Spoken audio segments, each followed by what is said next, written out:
ආයුබෝවන් දුවේ පුතේ. අද ඔබ සම්බන්ධ වෙන්නේ ගුරු ගෙදර අධ්‍යාපන වැඩසටහනත් සමගයි. අද අපි සාකච්ඡා කිරීමට බලාපොරොත්තු වෙන්නේ 10 වෙනි ශ්‍රේණියේ ව්‍යාපාර අධ්‍යයනයේ විෂයට අදාළ ඉතා වැදගත් පාඩමක් පිළිබඳවයි.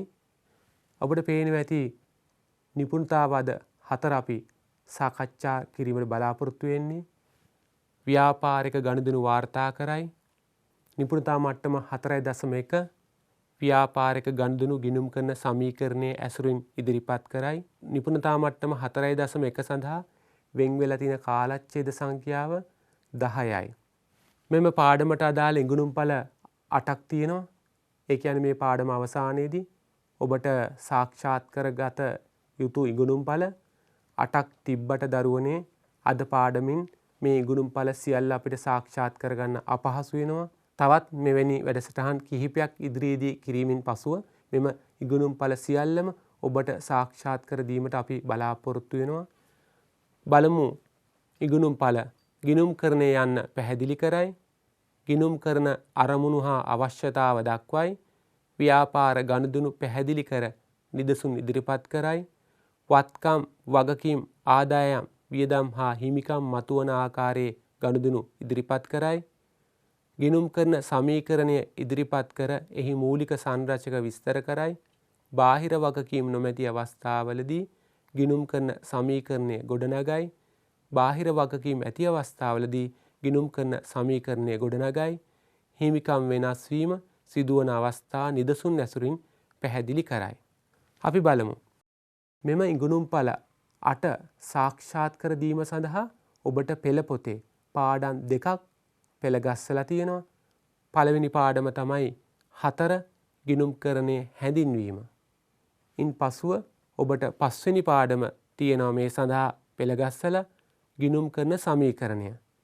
මෙම පාඩම් දෙක අවසන් වීමෙන් පසුව ඔබට පුළුවන් වෙන්න ඕනේ අපි පෙර පෙන්නපු සියලුම ඉගෙනුම්ඵල සාක්ෂාත් කර ගැනීමට. ඉතින් දරුවනේ අද පාඩමට පැමිණෙන්න කලින් මං ඔබගේ පෙර දැනුම පොඩ්ඩක් සිහිපත් කරන්න කැමතියි. මං ඔබගෙන් අහනවා ව්‍යාපාරයක් පිළිබඳව උනන්දුවක් දක්වන නැත්නම් ඇල්මක් දක්වන පාර්ශව කවුරුන්ද කියලා. ඔබට පේනවා ඇති. ව්‍යාපාරයේ අයිතිකරු, ව්‍යාපාරයේ කළමනාකරුවන්, ව්‍යාපාරයේ සේවකයන්, ව්‍යාපාරයේ සැපයුම්කරුවන්, ව්‍යාපාරයේ පාරිභෝගිකයන්, අපි ගනුදෙනුකරුවන් කියලාත් කියනවා.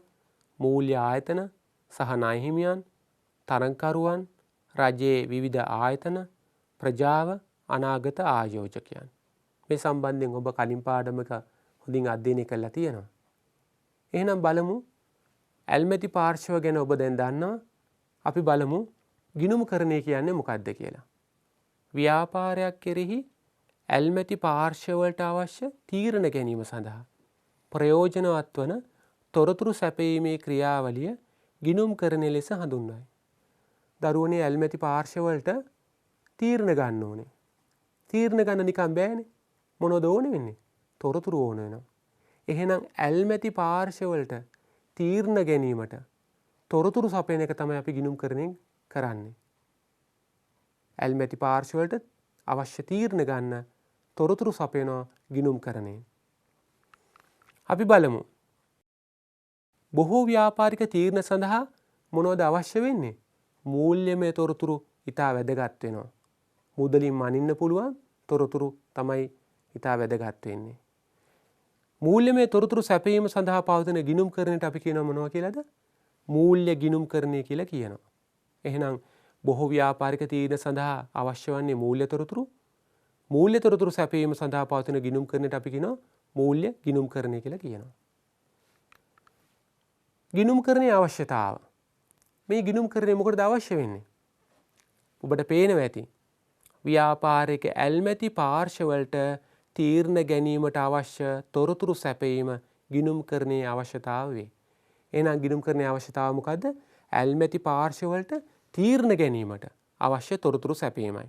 ඔබ දන්නවා ඔබටත් තීරණ ගන්න සිද්ධ වුණොත් ඔබට ඉතා වැදගත් වෙන්නේ ඒ තීරණ සඳහා ඉතාමත් වැදගත් වෙන්නේ තොරතුරු. තොරතුරු නැතුව ලබා ගන්න තීරණ අපිට කියන්න බෑ සාර්ථකයි කියලා. එහෙනම් ගිණුම්කරණයේ අවශ්‍යතාවත් වෙන්නේ තීරණ ගැනීමට අවශ්‍ය තොරතුරු සැපීමයි. ගිණුම්කරණයේ අරමුණු කිහිපයක් තියෙනවා. මෙහි ඊටමත් වැදගත්ම අරමුණ වන්නේ ව්‍යාපාරයේ කෙරෙහි ඇල්මැති පාර්ශවවලට අවශ්‍ය තීරණ ගැනීම සඳහා තොරතුරු සැපීම. එන ඇල්මැති පාර්ශවවලට අවශ්‍ය තීරණ ගැනීමට අවශ්‍ය තොරතුරු සැපීම තමයි වැදගත්ම අරමුණ. ව්‍යාපාරයේ ප්‍රමාණවත් ලාභයක් උපයා තිබේද යන්න දැන ගැනීම. පුතේ දුවේ මේ පිළිබඳව අපි ඉදිරි පාඩම් වලදී වැඩිදුර අධ්‍යයනය කරනවා. ලාභය අපි ගණනය කරන්නේ කාලච්ඡේදයට අදාළ ආදායමෙන් කාලච්ඡේදයට අදාළ වියදම අඩු කරලා. අපි ඒවා ඉදිරියේදී සාකච්ඡා කරනවා. ඊළඟ අරමුණ තමයි ව්‍යාපාරයේ මූල්‍ය තත්ත්වය සතුටුදායකද යන්න දැන ගැනීම. එහෙනම් ව්‍යාපාරයේ වත්කම් වගකීම් හිමිකම් කොහොමද පවතින්නේ කියලා බලන එක තමයි මේ කියන්නේ. ඒ පිළිබඳවත් අපි ඉදිරියේදී වැඩිදුර අධ්‍යයනය කරනවා. නීතිමය අවශ්‍යතා ඉටු කිරීම. සමහර ව්‍යාපාර සංවිධාන සඳහා ගිණුම් පවත්වාගෙන යාම මූල්‍ය ප්‍රකාශන ඉදිරිපත් කිරීම අනිවාර්ය කරලා තියෙනවා. සමහර ව්‍යාපාර සඳහා ගිණුම් වාර්තා ඉදිරිපත් කිරීම නීතියෙන් අනිවාර්ය කරලා තියෙනවා. ඒගොල්ලන්ට ඒක පැහැර හරින්නත් බෑ. අනිවාර්යයෙන්ම ගිණුම් තබන්න ඕනේ. ගනුදෙනු අතපසු වීම හා අමතක වීම වළක්වාගෙන මූල්‍ය කටයුතු ක්‍රමවත් කිරීම. අපිට බෑ ව්‍යාපාරික සිදුවන ගනුදෙනු සියල්ල මතකයේ තියාගන්න. ඒක එහෙම තියාගත්තොත් ඒවා අතපසු වෙනවා, අමතක වෙනවා. නිසා ගනුදෙනු අතපසු වීම හා අමතක වීම වළක්වාගෙන මූල්‍ය කටයුතු ක්‍රමවත් කිරීමට මේ ගිණුම්කරණය ඉතා වැදගත් වෙනවා. ඉතින් දරුවනේ ගිණුම්කරණයේ අරමුණු ඉටු කර ගැනීම සඳහා මූල්‍ය ප්‍රකාශන ඇල්මැති පාර්ශව වෙත සපයන්න වෙනවා. මූල්‍ය ප්‍රකාශන කිව්වහම පුතාලා දුවලා තාම දන්නේ නැහනේ. අදනේ අපි ගිණුම්කරණයට මේ ප්‍රවිෂ්ඨ වෙන්නේ. ඉතින් ඇල්මැති පාර්ශවයට මේ අපි පිළියෙල කරන මූල්‍ය ප්‍රකාශන අපි 11 ශ්‍රේණියේදී පිළියෙල කරනවා. දැනට දැනගන්න ඒ මූල්‍ය ප්‍රකාශන අපි 11 ශ්‍රේණියේදී පිළියෙල කරන්න බලාපොරොත්තු වෙන මූල්‍ය ප්‍රකාශන ලාභ හෝ අලාභ ප්‍රකාශනයයි මූල්‍ය තත්ත්ව ප්‍රකාශනයයි. බලමු දරුවනේ ව්‍යාපාරික ගනුදෙනු හා සිද්ධීන් කියන්නේ මොනවද කියලා. ගනුදෙනු හා සිද්ධීන්. බලමු ගනුදෙනු කියන්නේ මොකක්ද කියලා. දෙපාර්ශවයක් අතර හුවමාරුවක් සිදුවන මුදලින් මැනී හැකි දෑ ගනුදෙනු වේ. එහෙනම් දෙපාර්ශවයක් අතර හුවමාරුවක් සිද්ධ වෙන්නත් ඕනේ. ඒ හුවමාරුව මුදලින් මනින්නත් පුළුවන් වෙන්න ඕනේ. එහෙමනම් අපි කියනවා ඒවට ගනුදෙනු කියලා. නිදසුන් ගත්තොත් අයිතිකරු විසින් රුපියල් ලක්ෂ 5ක මුදලක් ප්‍රාග්ධනීය ලෙස ව්‍යාපාරයට යෙදවීම. මෙහිදී අයිතිකරු ව්‍යාපාරයට මුදලින් ලක්ෂ 5ක් යොදවනවා. ව්‍යාපාරයට මුදල් වත්කමක් එනවා. ඒකම ව්‍යාපාරයේ අයිතිකරුට ලක්ෂ 5ක් ගෙවීමට බැඳෙනවා. එහෙනම් දෙපාර්ශ්ව අතර හුවමාරුවක් සිදු වෙනවා. ඒක අපිට මුදලින් මනින්නත් පුළුවන්. එන එක ගනුදෙනුවක්. ව්‍යාපාරයේ කටයුතු සඳහා ලක්ෂ 2ක බැංකු ණයක් ලබා ගැනීම. ව්‍යාපාරයේ කටයුතු කරගෙන යන ලක්ෂ 2ක බැංකු ණයක් ලබා ගත්තොත් ව්‍යාපාරයට මුදල් වත්කමක් වැඩි වෙනවා. ඒකම ව්‍යාපාරයේ බැංකුවට එම ණය ගෙවීමට බැඳෙනවා. දෙපාර්ශ්ව අතර හුවමාරුවක් සිදු වෙනවා. මුදලින් මනින්න පුළුවන්. සේවක වැටුප් ගෙවීම රුපියල් 30000යි. සේවකයන්ගේ සේවය අපි ලබා ගන්නවා ව්‍යාපාරයට. ඒ සඳහා සේවකයන්ගේ වැටුප ගෙවනවා 30000ක්. එතන හුවමාරුවක් සිදු වෙනවා. මුදලින් මනින්නත් පුළුවන්. ව්‍යාපාරයේ මාසික විදුලි වියදම රුපියල් 15000ක් ගෙවීම. අපි විදුලි බලය ප්‍රයෝජනට ගන්නවා ව්‍යාපාරයේ. ඒ සඳහා අපි විදුලි බිල විදුලි බල මණ්ඩලයට ගෙවනවා. හුවමාරුවක් සිදු වෙනවා. මුදලින් මනින්න පුළුවන්. රුපියල් 40000ක වෙළඳ භාණ්ඩ මිලදී ගැනීම. ව්‍යාපාරය වෙළඳ භාණ්ඩ මිලදී ගන්නවා. ව්‍යාපාරයට බඩු තොගයක් එනවා. ඒකම ව්‍යාපාරයේ මුදල් එළියට ගලාගෙන යනවා. සැපයුම් කරුවන්ට අපි 40000ක් දෙනවා. එතනත් ඔබට පේනවා හුවමාරුවක් සිදු වෙනවා. මුදලින් මනින්න පුළුවන්. අත්පිට විකුණුම් රුපියල් 60000යි. එහිදී අපේ ව්‍යාපාරයේ බඩු අපි විකුණනවා. අපිට ඒ බඩු මිලදී ගන්න පාර්ශ්වය රුපියල් 60000ක් දෙනවා. අපේ බඩු ඒ විකුණුම් කරුවෙත යනවා.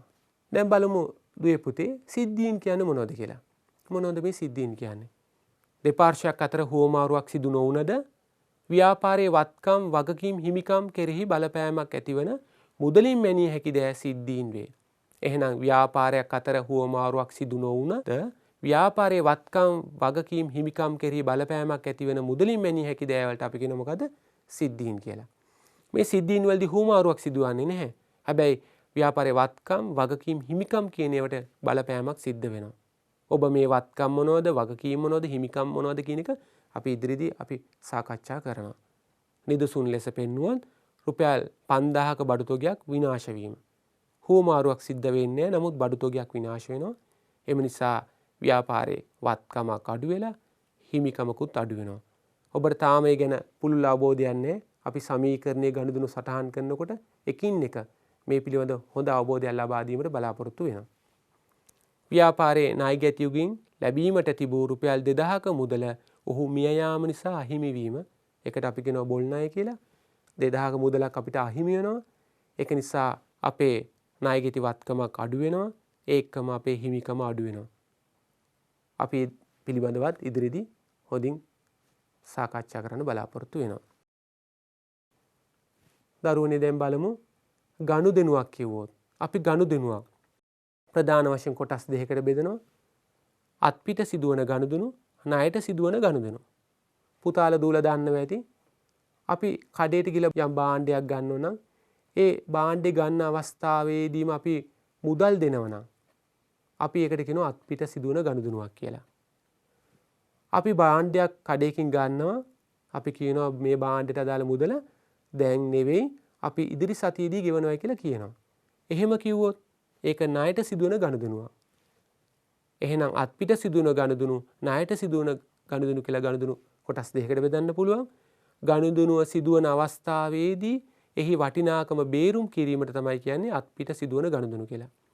ගනුදෙනුව සිදුවන අවස්ථාවේදී එහි වටිනාකම පසුව බේරුම් කිරීමට එකග වීමට අපි කියනවා ණයට සිදුවන ගනුදෙනු කියලා. නිදසුන් බලන්න රුපියල් 50000ක අත්පිට මුදලට වෙළඳ භාණ්ඩ මිලදී ගැනීම. රුපියල් 50000ක අත්පිට මුදලට වෙළඳ භාණ්ඩ මිලදී ගැනීම. සල්ලි දීලා 50000ක් දීලා වෙළඳ භාණ්ඩ මිලදී අරගෙන. දෙවෙනි නිදසුන තමයි අත්පිට විකුණුම් රුපියල් 75000යි. අපේ ව්‍යාපාරයේ වෙළඳ භාණ්ඩ 75000කට අපි විකුණනවා. ඒ වෙලෙම අපිට මුදල් 75000ක් ලැබෙනවා. අපි බලමු ණයට සිදුවන ගනුදෙනු සඳහා නිදසුන් රුපියල් 10000ක වෙළඳ භාණ්ඩ ණයට මිලදී ගැනීම. අපි වෙළඳ භාණ්ඩ මිලදී ගන්නවා මුදල් ගෙවන්න පස්සේ එකඟ වෙනවා. එතකොට ඒක ණයට සිදුවන ගනුදෙනුවක්. ණයට විකුණුම් රුපියල් 25000යි. අපි බඩු විකුණනවා ණයට අපි 25000ක භාණ්ඩ විකුණනවා. ඒ 25000 අපිට ඒ අවස්ථාවේදීම ලැබෙන්නේ පස්සේ දෙන්නම් කියලා පොරොන්දුල තමයි මේ බඩු මිලදී ගන්න පාර්ශ්වය අරන් යන්නේ. දැන් අපි පොඩ්ඩක් බලමු දරුවනේ මේ ව්‍යාපාර ඒකක සංකල්පය කියන්නේ මොකක්ද කියලා. ව්‍යාපාර ඒකක සංකල්පය. ඊට වැදගත් අපි ඉදිරියේදී ගිණුම් කරන සමීකරණේ ගනුදෙනු සටහන් කරනකොට මේ පිළිබඳව හොඳට හිතේ තියාගෙන තමයි ගනුදෙනු සටහන් කරන්න වෙන්නේ. ව්‍යාපාරයට එහි අයිතිකරුවන්ගෙන් සහ වෙනත් පාර්ශවයන්ගෙන් වෙන් වූ ස්වාධීන පැවැත්මක් ඇත. එහෙනම් ව්‍යාපාරය කියන්නේ වෙනම ස්වාධීන ඒකකයක්. අයිතිකරුවෝ සහ ව්‍යාපාරට සම්පත් සපයන අයිතිකරුවෝ නොවන වෙනත් පාර්ශව සියල්ල ව්‍යාපාරයේ වෙන් වූ වෙනම කොටසක් කියලා අපි දැනගන්න ඕනේ. ඒක නිසා ව්‍යාපාරට අදාළ ගනුදෙනු සහ සිද්ධීන් ව්‍යාපාරයේ දෘෂ්ටි කෝණයෙන් ගිණුම් පොත්වල අපි සටහන් කරන්න ඕනේ. අයිතිකරු ගැන හිතලා නෙවෙයි අපි ගිණුම් පොත්වල ගනුදෙනු සටහන් කරන්න ඕනේ. අපි ගනුදෙනු සටහන් කරන්න ඕනේ ව්‍යාපාරය ගැන හිතලා. එහෙනම් අපි ගනුදෙනු සටහන් කරන්න ඕනේ කොහොමද? ව්‍යාපාරය ගැන හිතලා. අපි බලමු ක්‍රියාකාරකම. පහත දැක්වෙන ගනුදෙනු වලින් අමල්ගේ ව්‍යාපාරයට අදාළ ගනුදෙනු පමණක් තෝරා ලියන්න. පළවෙනි ගනුදෙනුව අමල් විසින් ඔහුගේ ව්‍යාපාරයට මුදලින් රුපියල් ලක්ෂ 4ක ප්‍රාග්ධනයක් යෙදවීම. අයිතිකරුවෝ ව්‍යාපාර කරනකොට සහ ආරම්භ කරනකොට අයිතිකරු ව්‍යාපාරයට වත්කම් යොදනවා. රුපියල් ලක්ෂ 4ක මුදලක් අයිතිකරු ව්‍යාපාරයට යොදලා තියෙනවා. දෙවෙනි ගනුදෙනුව අමල් තම පෞද්ගලික මුදලින් ඔහුගේ නිවසේ රුපියල් 2000ක විදුලි බිල ගෙවීම. එන අමල් එයාගේ පෞද්ගලික මුදලින් ඔහුගේ මේ නිවසේ විදුලි බිල ගෙවලා. නිවසේ විදුලි බිල ගෙවලා. තුන්වෙනි ගනුදෙනුව අයිතිකරුගේ පෞද්ගලික දුරකථන බිල රුපියල් 5000ක් ගෙවීම සඳහා ව්‍යාපාරයේ මුදල් රැගෙන යාම. ඔබට පේනවා ඇති මේ ගනුදෙනු තුනෙන් දෙවෙනි ගනුදෙනුව. අමල් තම පෞද්ගලික මුදලින් ඔහුගේ නිවසේ රුපියල් 2000ක විදුලි බිල ගෙවීම.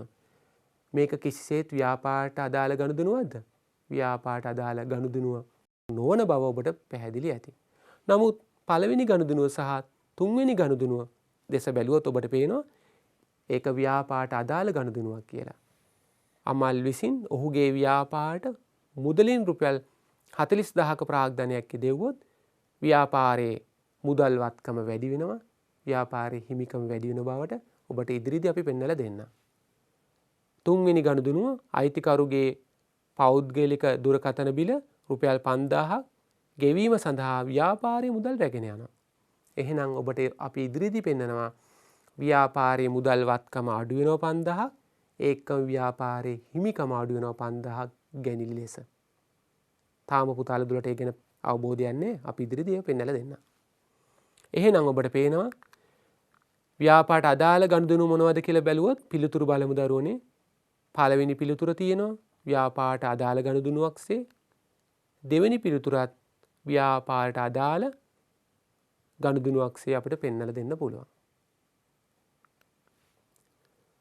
ව්‍යාපාරික විවිධ ගනුදෙනු හා සිද්ධීන් තුලින් ව්‍යාපාරික සිදුවන විවිධ ගනුදෙනු හා සිද්ධීන් තුලින් වත්කම්, හිමිකම්, වගකීම්, ආදායම්, වියදම් කියන දේවල් බිහි වෙනවා. එහෙනම් ව්‍යාපාරික සිදුවන ගනුදෙනු හා සිද්ධීන් වලින් වත්කම්, හිමිකම්, වගකීම්, ආදායම්, වියදම් බිහි වෙන බව ඔබට ඉදිරියේදී හොඳින් අවබෝධ කරගන්න පුළුවන් වේවි. අපි බලමු දරුවනේ වත්කම් කියන්නේ මොනවද කියලා. මං අහනවා පුතාලා දූලගෙන් අම්මා තාත්තලාට තියෙන වත්කම් මොනවද කියලා ඇහුවොත් පුතාලා දූල මොනවද කියන්නේ? පුතාලා දූලට මුකුත් ලොකු අවබෝධයක් වෙන්න ඕනේ නැහැ. පුතාලා දූලා කිය අම්මා තාත්තලාට ඉඩම් තියෙනවා. ගොඩ නැගිලි තියෙනවා. අම්මා තාත්තලාට මෝටර රථ තියෙනවා. ලීබඩු උපකරණ තියෙනවා. යන්ත්‍ර සූත්‍ර තියෙනවා. අම්මා තාත්තලාට මුදල් තියෙනවා. අම්මා තාත්තලාට සමහර සල්ලි දෙන්න ඉන්න කට්ටියක්. අන්න ඒගොල්ලෝ අපේ අම්මා තාත්තලාගේ වත්කම් කියලා කියයි. ඒ වගේම තමයි ව්‍යාපාරයක් ගත්තොත්. ව්‍යාපාරයකටත් තියෙනවා මොනවද? ගොඩ නැගිලි, මෝටර රථ, මුදල්, යන්ත්‍ර සූත්‍ර, ලීබඩු උපකරණ, ව්‍යාපාරට මුදල් දෙන්න බැඳිලා ඉන්න කට්ටිය ඉන්නවා. ඒ ඔක්කොම ව්‍යාපාරයට වත්කම් තමයි. බලමු ඒක හඳුන්ලා තියෙන්නේ කොහොමද කියලා. අතීත ගනුදෙනුවක ප්‍රතිඵලයක් ලෙස ඇතිවන අනාගතයේදී ව්‍යාපාරයට ආර්ථික ප්‍රතිලාභ ගෙන දෙන්නා වූ ව්‍යාපාරයේ විසින් පාලනය කරන සම්පත්. එහෙනම් අතීත ගනුදෙනුවක ප්‍රතිඵලයක් ලෙස ඇතිවෙන ව්‍යාපාරයක් හිතනවා අපි යන්ත්‍රයක් ගන්න ඕනේ කියලා. එහෙම හිතුවට ව්‍යාපාරයට වත්කමක් එනවද? ව්‍යාපාරේ වත්කමක් වැඩි වෙනවද? හිතුවයි කියලා ව්‍යාපාරේ වත්කමක් වැඩි වෙන්නේ නැහැ. අපි ඒක මිලදී ගන්න ඕනේ. ඒ ගනුදෙනුව අතීතයට යන්න ඕනේ. අපි මිලදී ගත්තාම තමයි අපිට මේ වත්කමක් ව්‍යාපාරයට වත්කමක් වැඩි වෙන්නේ. ඒකම ඒ වත්කමක් වෙන්න නම් ආර්ථික ප්‍රතිලාභ ගෙනල්ලා දෙන්න ඕනේ ව්‍යාපාරයට. අපිට පුළුවන් වෙන්න ඕනේ අපි යන්ත්‍රයක් නම් ගත්තේ මේ යන්ත්‍රය අපේ නිෂ්පාදන කටයුතු වලට භාවිතා කරන්න පුළුවන් වෙන්න ඕනේ. එක්ක බෙදා හැරීමේ කටයුතු වලට අපිට මොකක් හරි ප්‍රතිලාභයක් ලැබෙන දෙයකට යොදා ගන්න පුළුවන් වෙන්න ඕනේ. ඒකම අපිට පාලනය කරන්න පුළුවන් වෙන්න ඕනේ. අපිට හිතුනොත් මේක නිෂ්පාදන කටයුතු මේ යන්ත්‍රය දානවායි කියලා අපිට පුළුවන් වෙන්න ඕනේ නිෂ්පාදන කටයුතු වලට මේ යන්ත්‍රය යොදවන්න. අපිට හිතුනොත් නෑ අපි මේක බෙදා හැරීමේ කටයුතු වලට දානවායි කියලා අපිට හැකියාව තියෙන්න ඕනේ ඒ දේත් කරන්න. අපිට හිතුනොත් නෑ මේක අපි කුලියට දීලා ආදායමක් ලබනවා කියලා අපිට ඒ දේත් කරන්න පුළුවන් වෙන්න ඕනේ. අන්න මේ සියලු කරුණු සම්පූර්ණ වුණොත් තමයි අපි කියන්නේ ඒක වත්කමක් කියලා. අපි බලමු දරුවනේ එහෙනම් වත්කම් ප්‍රධාන වශයෙන් කොටස් දෙකකට බෙදෙනවා.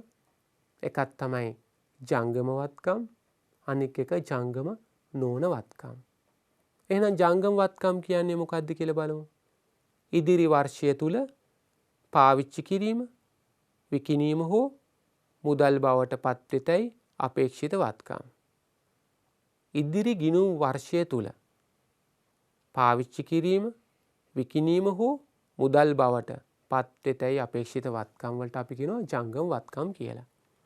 එහෙනම් ජංගම නොවන වත්කම් කියන්නේ මොනවද? ඉදිරි වර්ෂය තුල විකිණීම හෝ මුදල් බවට පත්කර ගැනීමට අපේක්ෂා නොකරන වත්කම්. එහෙනම් ඉදිරි ගිණුම් කාලච්ඡේදය තුල අපි ගිණුම් කාලච්ඡේදයක් කියන්නේ වර්ෂයකට සාමාන්‍යයෙන්. එතකොට ඉදිරි ගිණුම් කාලච්ඡේදය තුල විකිණීම හෝ මුදල් බවට පත්කර ගැනීමට අපේක්ෂා නොකරන වත්කම් වලට අපි කියනවා මොනවද? ජංගම නොවන වත්කම් කියලා කියනවා. අපි නිදසුන් බලමු දැන්. ජංගම වත්කම් සඳහා නිදසුන් කිහිපයක් තියෙනවා. ඉදිරි වර්ෂය තුල විකිණීමට අපේක්ෂිත බඩු තොගය, ණය ගැති ශේෂය, ලැබිය යුතු ආදායම්, මුදල් ශේෂය, බැංකු ශේෂය. පුතේ දුවේ මේ සියල්ලම ගැඹුරින් ඔබට මේ වෙලාවේදී අපිට සාකච්ඡා කිරීමට අවශ්‍ය වෙන්නේ නැහැ. මොකද අපි එකින් එක ඉදිරියේදී මේවා පිළිබඳව අධ්‍යයනය කරමින් යනවා.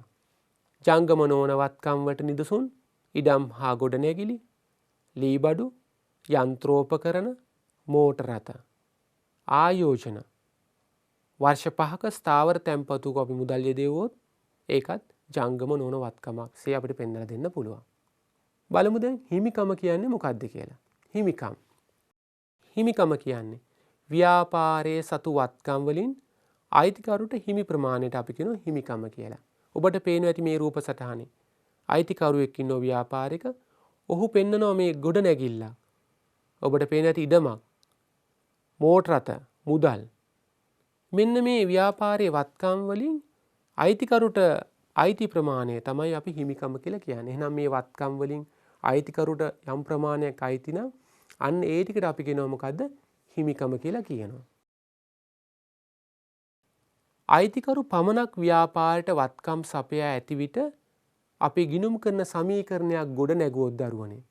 අයිතිකරු පමණක් සියලුම වත්කම් ව්‍යාපාරයට සපයලා තියෙන්නේ මේ අයිතිකරු නම් අපිට සමීකරණයකින් පෙන්වන්න පුළුවන් වත්කම් සමානයි හිමිකම්. ඔබට පේනවා ඇති. සියලුම වත්කම් මේ කින සියලුම වත්කම්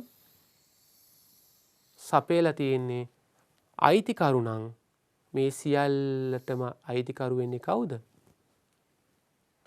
ව්‍යාපාරයේ අයිතිකරු. ඒ නිසා වත්කම් සියල්ල අයිතිකරු සැපෙනවා වත්කම් සමානයි හිමිකම් කියලා අපිට සමීකරණයක් ගොඩනගා ගන්න පුළුවන්. බලමු දරුවනේ නිදසුනක්. 2021 දින රෝහිත තම ව්‍යාපාරයට ලක්ෂ 5ක මෝටර රථයක්ද රුපියල් ලක්ෂයක යන්ත්‍රෝපකරණද රුපියල් 2 ලක්ෂයක මුදල්ද යෙදවීම. කවුද මේ ව්‍යාපාරට මේ වත්කම් ටික යොදවන්නේ බලන්න. රෝහිත කියන ව්‍යාපාරයේ අයිතිකරු. එහෙනම් ලක්ෂ 5ක මෝටර රථයයි, ලක්ෂයක යන්ත්‍රෝපකරණයි, 2 ලක්ෂයක මුදලු යොදවන්නේ කවුද? ව්‍යාපාරයේ අයිතිකරු. අවශ්‍ය වන්නේ 2021 දින ඉහත ගනුදෙනුව සටහන් කිරීමෙන් පසු ව්‍යාපාරයේ වත්කම් හා හිමිකරුගේ නැත්නම් අයිතිකරුගේ හිමිකම පෙන්වීම. බලමු පිළිතුර. එහෙනම් වත්කම් සියල්ල සැපයුවේ කවුද? ව්‍යාපාරයේ අයිතිකරු කියලා දැන් ඔබට පේනවා ඇති. එහෙනම් වත්කම් සමානයි හිමිකම් කියලා අපිට සමීකරණය ගොඩනගා ගන්න පුළුවන්. බලමු 2021 දින අයිතිකරු ව්‍යාපාරට රුපියල් ලක්ෂ 5ක මෝටර රථයක් යෙදෙව්වා. ඒක නිසා ව්‍යාපාරයේ වත්කම් ලක්ෂ 5ක් වැඩි වෙනවා. මොකද්ද ඒ වත්කමේ නම? මෝටර රථ. එදාම අයිතිකරු රුපියල් ලක්ෂක යන්ත්‍රෝපකරණ ව්‍යාපාරයට යොදනවා. එහෙනම් වැඩි වෙන වත්කම ලක්ෂයක් යන්ත්‍රෝපකරණ. ඒ දවසේදීම අයිතිකරු තව මුදල් ලක්ෂ 2ක් ව්‍යාපාරයට යොදනවා. එහෙනම් මුදල් වත්කමත් ලක්ෂ 2ක් වැඩි වෙනවා. දැන් අපි මේ ගනුදෙනුව සමීකරණය සටහන් කරනවා නම් දරුවනේ අපි බලන්න ඕනේ ව්‍යාපාරයේ වත්කම් කොච්චරක් වැඩි වුණාද? ලක්ෂ කීයක්ද පුතේ? 8ක්. ලක්ෂ 8ක වත්කම් ව්‍යාපාරයේ වැඩි වුණා. මේ ලක්ෂ 8ක් වන වත්කම් සැපිවේ කවුද? සියල්ල අයිතිකරු. එහෙනම් ඔබට පේනවා ඇති හිමිකමත් අපි වැඩි කරගන්න ඕනේ ලක්ෂ 8ක් ප්‍රාග්ධනය කියලා. ඒ කියන්නේ මේ සියලු වත්කම් අයිතිකරු යොදවපු නිසා අපේ ව්‍යාපාරයේ වත්කම් ලක්ෂ 8ක් වැඩි වුණා තමයි. නමුත් ව්‍යාපාරයේ යම් දවසක අයිතිකරුට මේ ලක්ෂ 8 ගෙවන්න බැඳෙනවා. ව්‍යාපාරයේ වත්කම් ලක්ෂ 8ක් වැඩි වුණා. ඒක යෙදෙව්වේ අයිතිකරු නිසා කවදා හරි දවසක ව්‍යාපාරයේ බැඳෙනවා අයිතිකරුට ලක්ෂ 8ක් ගෙවන්න. ඒ නිසා අපි හිමිකම් වැඩි කරගන්න ඕනේ ලක්ෂ 8ක්. එහෙනම් අපි මෙතෙන්දි පුතාලා දූලට පේන ඇති අපි ගනුදෙනු සටහන් කරන්නේ අයිතිකරු ගැන හිතලාද ව්‍යාපාරය ගැන හිතලාද? අපි ගනුදෙනු සටහන් කරන්නේ ව්‍යාපාරය ගැන හිතලා. ඒ නිසා අපේ වත්කම් ව්‍යාපාරේ වැඩි වුණා ලක්ෂ 8ක්. බොහොම හොඳයි. ව්‍යාපාරේ වත්කම් ලක්ෂ 8ක් වැඩි වුණා. ඊට පස්සේ අපි බැලුවා මේක අපිට ලබා දුන්නේ කවුද කියලා. ව්‍යාපාරට ලක්ෂ 8ක වත්කම් ලබා දුන්නේ කවුද එහෙනම්? අයිතිකරු. එහෙනම් යම් දවසක ව්‍යාපාරයේ අයිතිකරුට ලක්ෂ 8ක් ගෙවන්න බැඳෙනවා. ඒ නිසා අපි හිමිකම් වැඩි කරලා තියාගන්න ඕනේ ලක්ෂ 8ක්. දැන් ඔබට පේනවා ඇති වත්කම් ලක්ෂ 8යි. ඒ වත්කම් සියල්ලම අයිති කාටද? හිමිකරුට. ඒ නිසා වත්කම් ලක්ෂ 8 සමානයි හිමිකම ලක්ෂ 8ට කියලා ඔබට පෙන්වන්න පුළුවන්. පුතේ දුවේ බලමු වගකීම් කියන්නේ මොනවද කියලා. අතීත ගනුදෙනුවක හෝ සිදුවීමක ප්‍රතිඵලයක් ලෙස හටගත් වගකීම් බේරුම් කිරීමේදී ව්‍යාපාරයේ සම්පත් පිටතට ගලා යන වර්තමානයේ ව්‍යාපාරය ගෙවීමට බැඳී සිටින අගය වගකීම් වේ. පුතේ දුවේ බලන්න පොඩ්ඩක් හිතලා අම්මා තාත්තලා බැංකුවකින් ණයක් ගත්තයි කියලා හිතන්නකෝ. දැන් අම්මා තාත්තලා බැංකුවෙන් ණය ගන්න ඉස්සෙල්ලා අපි බැංකුවකින් ණයක් ලබා ගන්න ඕනේ කියලා හිතනවා. හිතුවයි කියලා අම්මා තාත්තලාට බැංකුවට ඒ ණය ගෙවන්න බැඳීමක් හට ගන්නවද? වගකීමක් හට ගන්නවද? එහෙම හට ගන්නෑ නෑ. බැංකුවකින් ණයක් ගන්න ඕනේ කියලා හිතුවට අපේ වගකීමක් වැඩි වෙන්නේ නෑ. අම්මා තාත්තලා ඒ බැංකුවෙන් ණය ලබා ගන්න ඕනේ. ඒ ගනුදෙනු අතීතයට යන්න ඕනේ. ඒකම ඒ බැංකු ණය අම්මා තාත්තලා ගෙවනවා නම් අම්මා තාත්තලා තියෙන සල්ලි ඒ බැංකුව වෙත යනවා. අපේ අම්මා තාත්තලාගේ සල්ලි බැංකුව වෙත යනවා. ඒකම බැංකු ණය ලබා ගත්තට පස්සේ අපි බැඳිලා ඉන්නවා බැංකුවට ඒ ණය ගෙවන්න. ගෙව්වේ නැත්තම් ඔවුන් අපිට නඩු පවරයි. ඒ වගේම තමයි ව්‍යාපාරයක් ගත්තත්. අතීත ගනුදෙනුවක හෝ සිදුවීමක ප්‍රතිඵලයක් ලෙස හටගත් එහෙනම් ව්‍යාපාරය බැංකු ණයක් ගන්න ඕනේ කියලා හිතුවට වගකීමකට බැඳෙන්නේ නැහැ. බැංකු ණය ලබා ගන්න ඕනේ. ඒ ගනුදෙනු අතීතයට යන්න ඕනේ. වගකීම් බේරුම් කිරීමේදී ව්‍යාපාරයේ සම්පත් පිටතට ගලා යන්න ඕනේ. එහෙනම් බැංකු ණය ව්‍යාපාරයේ ගෙවනකොට ඒ ගෙවන වෙලාවට ව්‍යාපාරයේ මුදල් එළියට ගලා යනවා. වර්තමානයේ ව්‍යාපාරයේ ගෙවීමට බැඳී සිටිනාගේ. එහෙනම් වර්තමානයේ බැඳිලා ඉන්න ඕනේ බැංකුවට අපි ගෙවීමට. එහෙම වුණොත් අපි කියන එකට මොකද්ද? වගකීමක් කියලා කියනවා. මේ වගකීම පුතේ දුවේ කොටස් දෙකකට බෙදනවා. ඔබට පේනවා ඇති ජංගම වගකීම්, ජංගම නොවන වගකීම් කියලා. මොකද්ද ජංගම වගකීම් කියන්නේ? ඉදිරි වර්ෂය තුල ගෙවීමට අපේක්ෂිත වගකීම්. එහෙනම් ගිණුම් කාලච්ඡේදයක් අවසානයේ බැලුවොත් ඉදිරි ගිණුම් කාලච්ඡේදය තුල ගෙවන්න බැඳිලා තියෙන වගකීම් වලට තමයි අපි කියන්නේ ජංගම වගකීම් කියලා. ජංගම නොවන වගකීම් කියන්නේ ඉදිරි වර්ෂය තුල ගෙවීමට බැඳී නොමැති වගකීම්.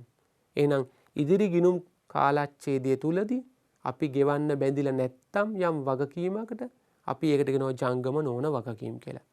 අපි බලමු නිදසුන් කිහිපයක්. ජංගම වගකීම් සඳහා ඔබට දීලා තිනවා ණය හිමියෝ කියලා, වෙළඳ ණය හිමියෝ, ගෙවිය යුතු වියදම්, බැංකු අයරාව. එහෙනම් ජංගම නොවන වගකීම් වලට නිදසුන් මොනද?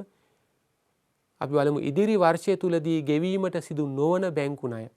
ඉදිරි වර්ෂය තුලදී ගිණුම් කාලච්ඡේදයක් අවසන් වෙලා ඉදිරි ගිණුම් කාලච්ඡේදය තුලදී ගෙවීමට බැඳී නැති වගකීමක් තියෙනවා අපි කියනවා ජංගම නොවන වගකීම් කියලා. එහෙනම් ඉදිරි වර්ෂය තුලදී ගෙවීමට සිදු නොවන බැංකු ණය. වර්ෂ 5ක් තුල ගෙවීමට ගත් බැංකු ණයෙන් ඉදිරි වර්ෂයෙන් ඔබට ගෙවිය යුතු ණය තමයි. එහෙනම් ඉදිරි වර්ෂයේ ගෙවන්න නැහැ. ඊට පස්සේ ගෙවන්න තියෙන ණය කොටස් වලට අපි කියනවා මොනවද? ජංගම නොවන වගකීම් කියලා. දැන් බලමු පුතේ දුවේ ව්‍යාපාරයේ වත්කම් අයිතිකරු මෙන්ම බාහිර පාර්ශ්වයක්ද සපයා ඇති විට ගිණුම් කරන සමීකරණය කොයි ආකාරයෙන්ද අපි සටහන් කරගන්න ඕනේ කියලා. එහෙනම් කලින් අපි ඉගෙන ගත්තා ව්‍යාපාරයේ සතු වත්කම් සියල්ලම අයිතිකරු ව්‍යාපාරයට යොදලා තියෙනවා නම් වත්කම් සමානයි හිමිකම් කියලා අපි දැනගත්ත ලියන විදිය සමීකරණය.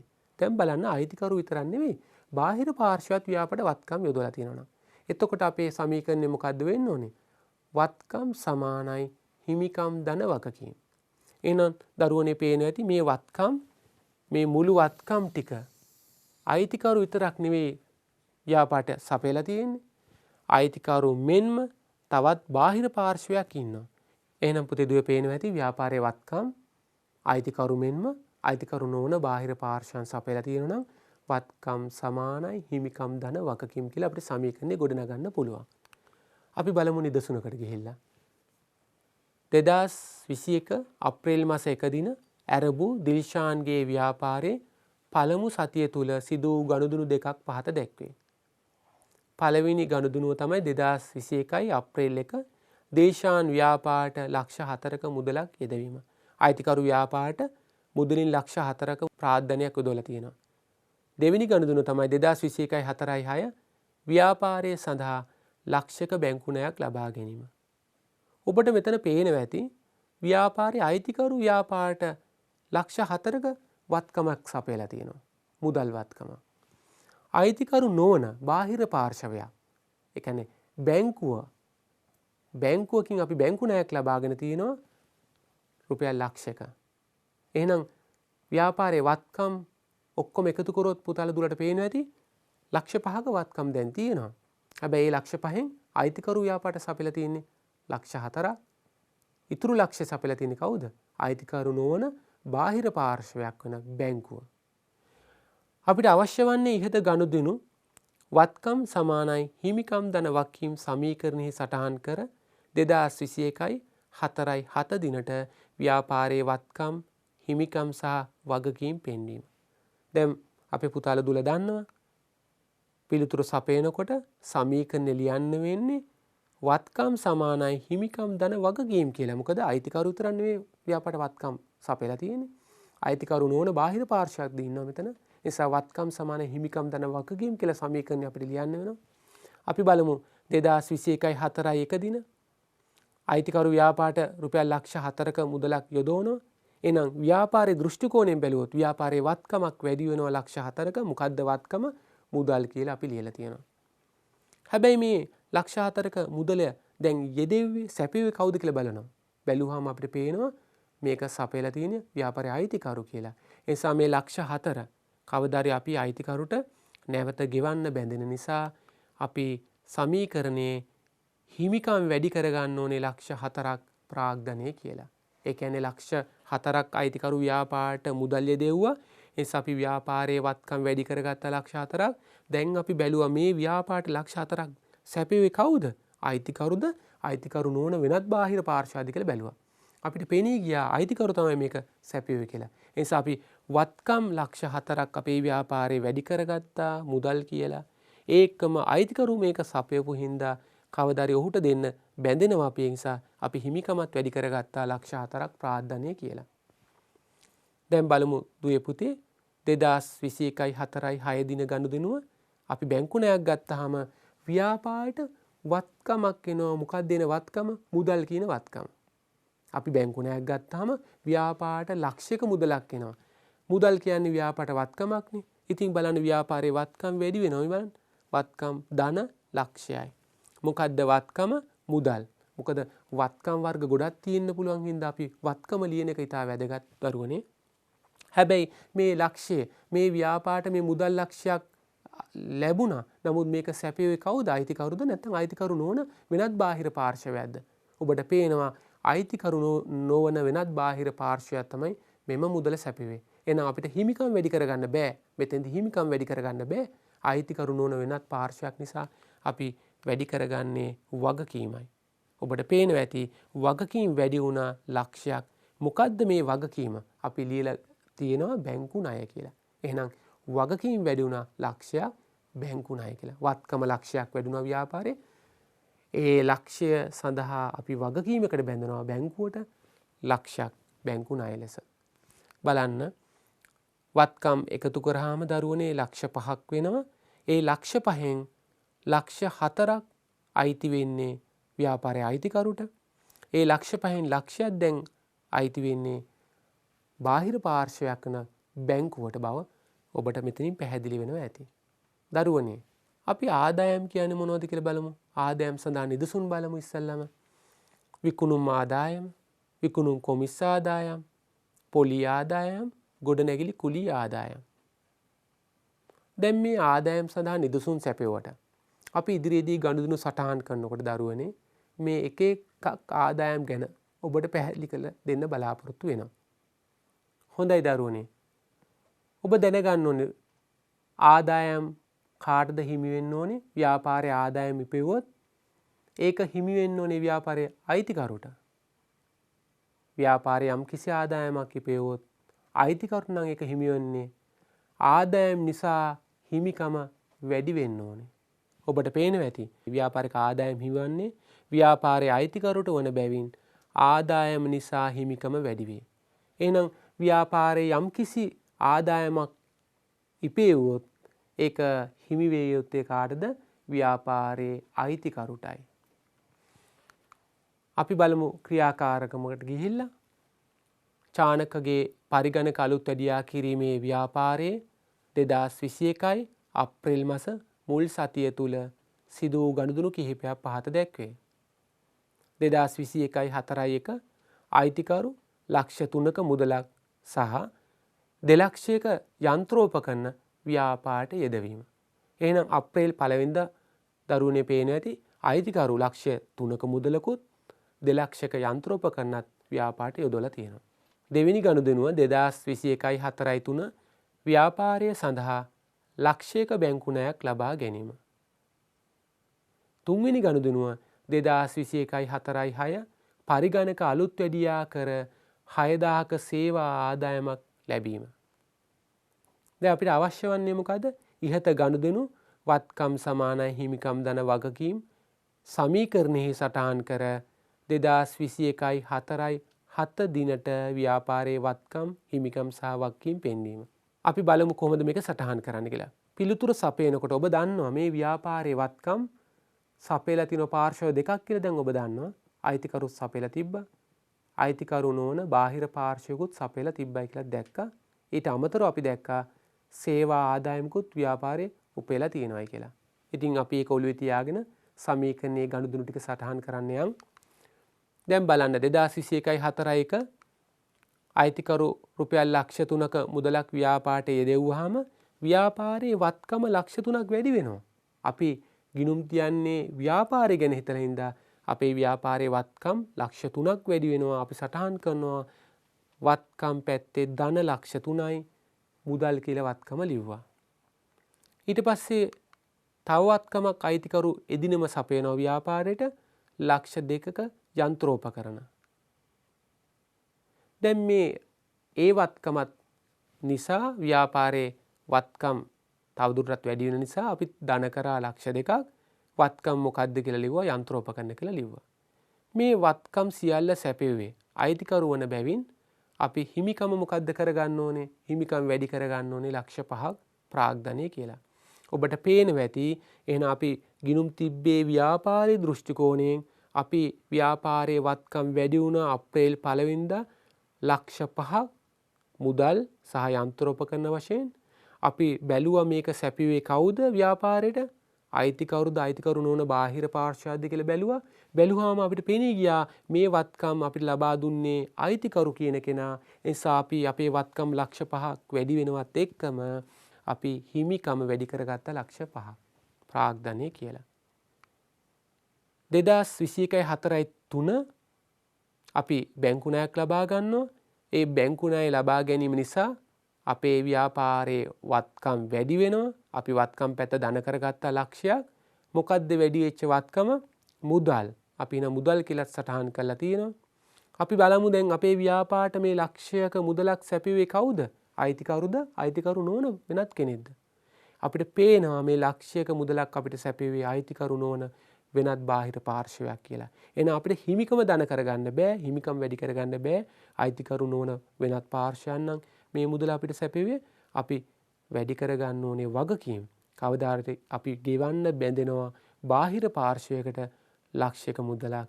ඒ බැංකුවෙන් ගත ණයක් නිසා අපි බැංකු ණය කියලා වගකීම් පැත්තේ ලියනවා.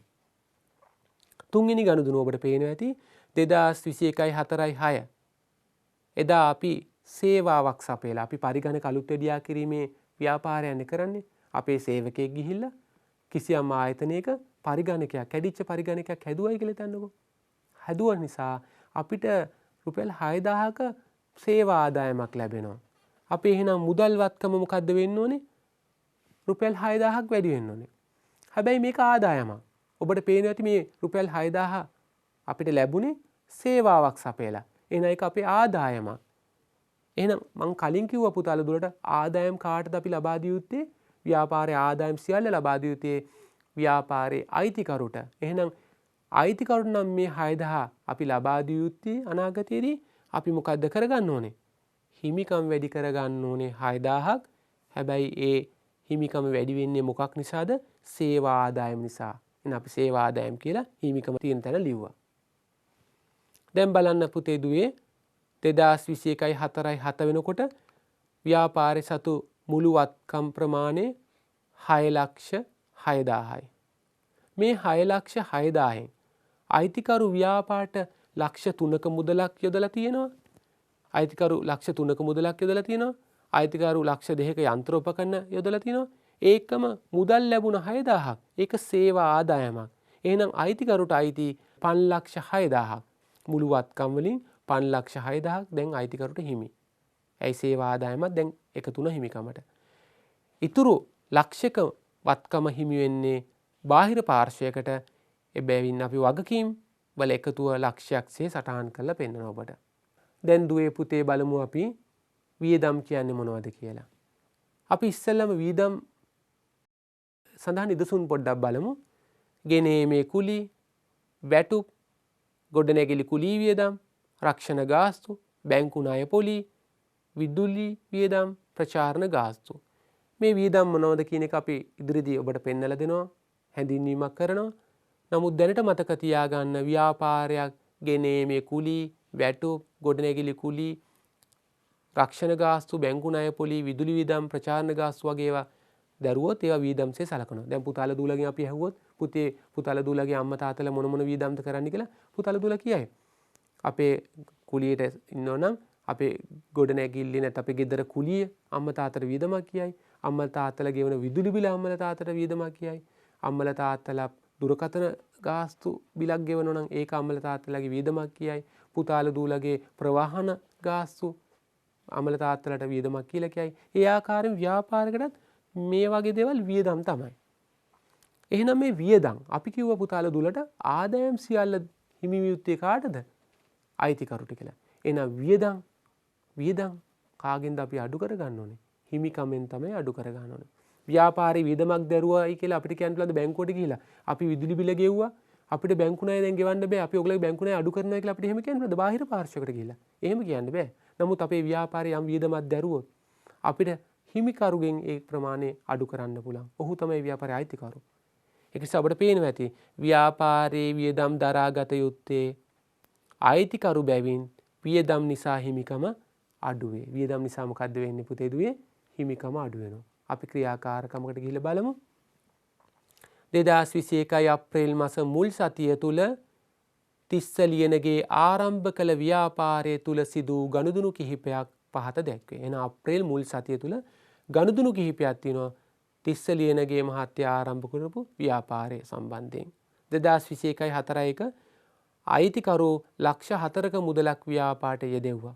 ඔහු අයිතිකරු තිස්ස ලියනගේ මහත්තයා ප්‍රාදාන්‍ය වශයෙන් රුපියල් ලක්ෂ 4ක් ව්‍යාපාරයට යොදලා තියෙනවා. 2021 4 රුපියල් 50,000ක් පිරියැ වූ බඩු තොගයක් ණයට මිලදී ගැනීම කියලා තියෙනවා. අපි විකුණන්න බලාගෙන බඩු තොගයක් ණයට මිලදී අරන් තියෙනවා. 2021 4 ප්‍රචාරණ වියදම් සඳහා රුපියල් 8,000ක් ගෙවලා තියෙනවා අපි. ව්‍යාපාරේ ප්‍රචාරණ වියදම් සඳහා රුපියල් 8,000ක් අපි ගෙවලා තියෙනවා. අවශ්‍ය වන්නේ ඉහත ගනුදෙනු වත්කම් සමානයි හිමිකම් දන වගකීම් සමීකරණයේ සටහන් කර 2021 4 7 දිනට ව්‍යාපාරයේ වත්කම් හිමිකම් සහ වගකීම් පෙන්වීම. පුතාලා දුල දන්නවා සමීකරණ දැන් ගොඩනගා ගන්න. අයිතිකරු මෙන්ම බාහිර පාර්ශ්වයන්ද ව්‍යාපාරයට දැන් වත්කම් සපයලා කියලා දන්න හින්දා ඔබ දැන් වත්කම් සමානයි හිමිකම් දන වගකීම් කියලා සමීකරණේ ගොඩනගනවා. බලමු පළවෙනි ගනුදෙනුව අයිතිකරු ව්‍යාපාරයට ලක්ෂ 4ක මුදලක් යෙදුවා නම් පුතාලා දුල දැන් මතක තියාගන්න ඕනේ. මේක සටහන් කරන්න ඉස්සෙල්ලා වත්කමක් වැඩි වෙනවා ව්‍යාපාරේ ලක්ෂ 4ක්. එහෙනම් වත්කම් පැත්ත ධන කරගන්න ලක්ෂ 4ක්. මොකද්ද වත්කම කියන එක ලියන්න ඕනේ එතනදී. ලක්ෂ 4ක් මුදල් වැඩි වුණා. දැන් මේ ලක්ෂ 4ක මුදල ව්‍යාපාරයට ලැබුණේ අයිතිකරු සපයලාද නැත්නම් බාහිර පාර්ශ්වයක් සපයලාද? ඔබට පේනවා අයිතිකරු තමයි මේ ලක්ෂ 4ක මුදල සැපෙවේ. එහෙනම් අපි හිමිකම් මොකද්ද කරගන්න ඕනේ පුතේ දුවේ? හිමිකම් වැඩි කරගන්න ඕනේ ලක්ෂ 4ක් ප්‍රාග්ධනය කියලා. ඊට පස්සේ 2021යි 4යි 4 අපි බඩු තොගයක් ණයට ගන්නවා. දැන් වෙළඳ බඩු තොගයක්. හිතන්න පුතේ දුවේ අපි සහල් විකුණන ව්‍යාපාරයක් නම් කරන්නේ. අපි සහල් ණයට මිලදී ගත්තොත් අපිට සහල් තොගයක් ව්‍යාපාරට එනවා. සහල් තොගයක් කියන්නේ විකුණන්න බලාගෙන ගත්ත බඩු තොගයක්. ඒ නිසා ඒක ව්‍යාපාරට මොකද්ද? වත්කම. හැබැයි අපි මේ සහල් තොගේ ගන්නේ ණයට නම් අපේ සල්ලි අවස්ථාවේදී ව්‍යාපාරයෙන් පිටට යන්නේ නැහැ. අපි පස්සේ මේ මුදල් ගෙවන්න බැඳිලා ඉන්නේ. ඒක නිසා අපේ බඩු තොගේ කියන 50000ක වත්කමක් වැඩි වෙනවා. අපි බඩු තොගයක් ගත්තාම බඩු තොගේ කියන වත්කම වැඩි වෙනවා. හැබැයි මේ බඩු තොගේ අපිට ලබා දුන්නේ අයිතිකවුරුද නැත්නම් අයිතිකවුරු නොවන වෙනත් බාහිර පාර්ශවයක්ද? ඔබට පැහැදිලි ඇති. බඩු තොගය ණයට ලබාගෙන තියෙන්නේ ඒ කියන්නේ අයිතිකරුගෙන් ලබාගත් දෙයක් නෙවෙයි බාහිර පාර්ශවයකින් අපි ණයට අරන් තියෙන්නේ. එහෙනම් අපේ වත්කම 50000ක බඩු තොගේ වැඩි වුණා සේම අපි මේ බාහිර පාර්ශවයට එම මුදල ගෙවන්න බැඳෙනවා. එහෙනම් අපේ ව්‍යාපාරයේ වෙළඳ භාණ්ඩ ණයට ගත්තොත් යම් පාර්ශවයකින් අපි කියන ඒගොල්ලන්ට මොකද්ද? ණය හිමියෝ කියලා කියනවා. වෙළඳ ණය හිමියෝ කියලාත් කියනවා. ඒ නිසා වගකීම් වැඩි වුණාම 50000ක් අපි වගකීම් පැත්තේ ධන 50000ත් එක්කම ණය හිමියෝ කියලා ලියලා තියෙනවා. ඊළඟ ගනුදෙනුව 2021යි 4යි 6 ව්‍යාපාරී විසින් ප්‍රචාරණ දැන්වීමක් සඳහා රුපියල් 8000ක වියදමක් දරලා තියෙනවා. එහෙනම් දරුවනේ ඔබට පේනවා ඇති අපේ මුදල් අඩු වෙනවා රුපියල් 8000ක්. ව්‍යාපාරයේ මුදල් වත්කම අඩු වෙනවා රුපියල් 8000ක්. දැන් පැහැදිලිව පුතේ ඔබ ධන ඍණ දාන්න නම් වෙනවා. දැන් මුදල් වත්කම අඩු වෙන බව පෙන්වන්න අපි ඍණ දාලා තියෙනවා. අඩුවීම පෙන්වලා තියෙනවා රුපියල් 8000ක්. අඩු වෙන වත්කම මොකද්ද? මුදල්. දැන් මේක ව්‍යාපාරී වියදමක්. දැන් වියදම් අපි කිව්වා වියදම් කාගෙන්ද අපි අඩු කරගන්නේ? අපි අඩු කරගන්නේ කාගෙන්ද? අයිතිකරුගෙන්. අපි ආදායම් දුන්න අයිතිකරුට ඒ ආකාරයෙන්ම අපි වියදම් කාගෙන්ද අපි අඩු කරගන්නේ? වියදම් අඩු කරගන්නේ අයිතිකරුගෙන් වන බැවින් අපි ඔබට පේනවා ඇති ප්‍රචාරණ වියදම් කියලා හිමිකම අඩු කරගන්න ඕනේ. කීයද? රුපියල් 8000ක්. එහෙනම් වත්කම් මුදල් 8000ක් අඩු වුනහම වියදමක් වන බැවින් හිමිකම අපි 8000ක් අඩු කරගන්න ඕනේ. දැන් බලමු පුතේ දුවේ 2021යි 4යි 7 දිනට ව්‍යාපාරයේ මුළු වත්කම් 4,42,000යි. ඇයි මුදල් වත්කම ලක්ෂ 4ට 50000ක බඩු තොගයක් එකතු වුණා. නමුත් මුදල් වත්කම 8000ක් අඩු වුණා. ඒ නිසා අපේ දාට තියෙන සිළු වත්කම් බැලුවොත් 4,42,000යි වත්කම්. මේ 4,42,000න් ඔබට පේනවා ඇති දැන් හිමිකම කොච්චරක්ද? 3,92,000යි. මොකද ප්‍රචාරණ වියදමක් දරපු නිසා හිමිකම අපි 8000ක් අඩු කරගත්තා. ඒ නිසා හිමිකම දැන් 3,92,000යි. වගකීම් කොච්චරද? 50,000ම තමයි. එහෙනම් පුතේ දුවේ ඔබට පේනවා ඇති ව්‍යාපාරයේ වත්කම් 4,42,000ක් තියෙනවා. අයිතිකරු සපයලා තිබ්බා මුලදී ලක්ෂ 4ක්. නමුත් ප්‍රචාරණ වියදමක් නිසා හිමිකම අඩු වුණා 8,000ක්. ඒ අනුව හිමිකම අප්‍රේල් 7 වෙනිදා වෙනකොට 3,92,000ක් වුණා. වගකීම් 50,000ම තමයි. ඒ නිසා ඔබට පැහැදිලි වත්කම් සමානයි හිමිකම් ධන වගකීම් මේ ආකාරයෙන් සමීකරණයෙන් අපිට පෙන්වන්න පුළුවන්. අපි බලමු ලාභය කොහොමද ගණනය කරන්නේ කියලා. අපි දැන්ට සරලව ගණනය කරලා පෙන්නමු.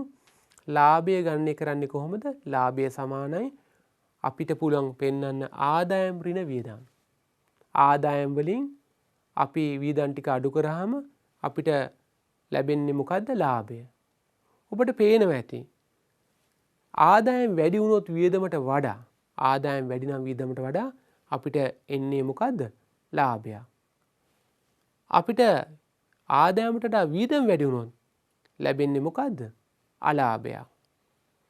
එහෙනම් දුවේ පුතේ අපිට ලාභයක් ලැබුණොත් ඒ ලාභේ ලබා දිය යුත්තේ ව්‍යාපාරේ කාටද? අපි ආදායම් නිසා හිමිකම් වැඩි වෙනවා කිව්වා වගේම ලාභයක් තිබ්බොත් ඒක නිසාත් මොකද්ද වෙන්නේ? හිමිකම වැඩි වෙන්න ඕනේ. ඒ නිසා ලාභය නිසා හිමිකම වැඩි වේ. ඒකම අලාභයක් ආවොත් ඒ කියන්නේ ආදායමට වඩා වියදම් වැඩි වුණොත් එහි සුද්ධ ප්‍රතිඵලය මොකද්ද? අලාභයක්. එහෙනම් අලාභයක් ආවොත් දුවේ පුතේ මොකද්ද වෙන්නේ? හිමිකම අඩු වෙනවා. අලාභයක් ආවොත් හිමිකම අඩු වෙනවා.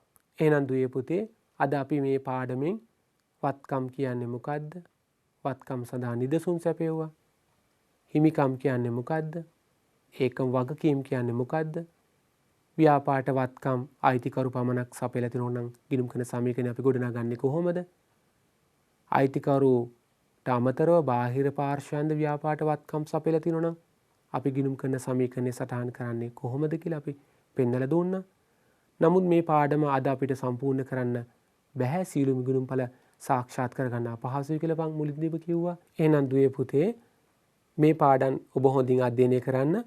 අපි ඉදිරි පාඩම් කිහිපයකදී ගුණඵල සියල්ල ඔබට සාක්ෂාත් කර දීමට බලාපොරොත්තු වෙනවා. එතෙක් ඔබට ආයුබෝවන්.